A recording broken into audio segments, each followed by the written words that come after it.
Welcome to Salem Sundar channel. இன்றைக்கி நம்ம Madurai mutton gravy பண்ண போகிறோம். அதுக்கு நான் ஒரே ஒரு டீஸ்பூன் தான் ஆயில் போட்டிருக்கேன். ஒரு அரை கிலோ மட்டன், ஒரு அரை டீஸ்பூன் இஞ்சி பூண்டு விழுது, காரத்துக்கு மிளகாய்த்தூள், தனி மிளகாய்த்தூள் ஒரு அரை டீஸ்பூன்.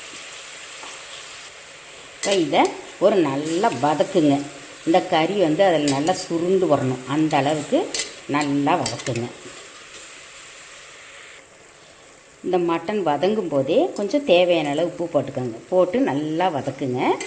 இந்த பாருங்கள், இந்த தண்ணி விடுது பாருங்கள். இந்த தண்ணி விட்டு சுருண்டு வரட்டும்.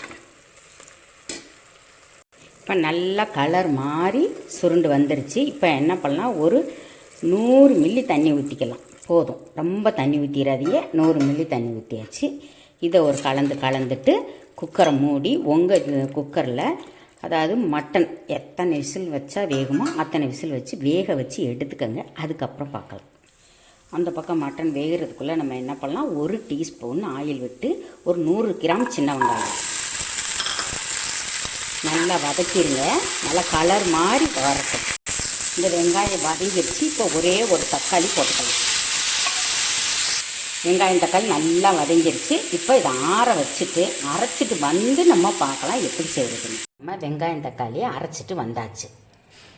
அதே ஜாரில் ஒரு டீஸ்பூன் கசகசா, இந்த மாதிரி ஒரு சில்லி தேங்காய்,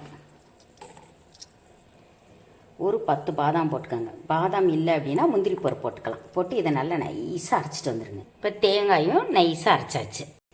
ஒரே ஒரு டீஸ்பூன் ஆயில் விட்டு ஒரு 5-6 சோம்பு போடுங்க.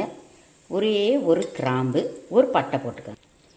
பொரிஞ்சதுக்கப்புறம் ஒரு 10 சின்ன வெங்காயம் பொடியாக கட் பண்ணி போட்டுக்கோங்க.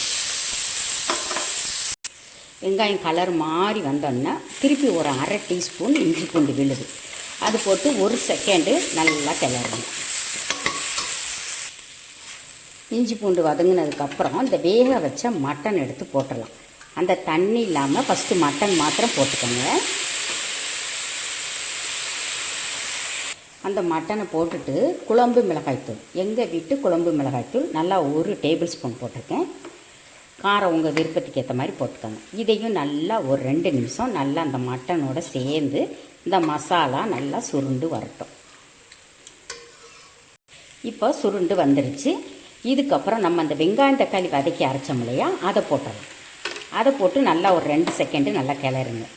இப்போ அதுவும் நல்லா போட்டு வதக்கியாச்சு வெங்காயம் தக்காளி. இப்போ அரைச்ச இந்த தேங்காவும் பாதாம் கசகசா 3 அரைச்சோம் இல்லைங்களா, இப்போ அந்த விழுதை போட்டுடலாம்.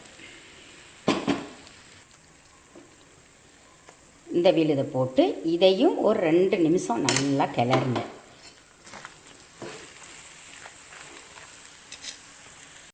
நல்லா 2 நிமிஷம் கிளறியாச்சு. இப்போ அந்த மட்டன் வேக வச்ச தண்ணி இருக்கு இல்லையா, அந்த தண்ணியை எடுத்து ஊற்றிடுங்க. உப்பு காரம் எல்லாம் செக் பண்ணிக்கோங்க.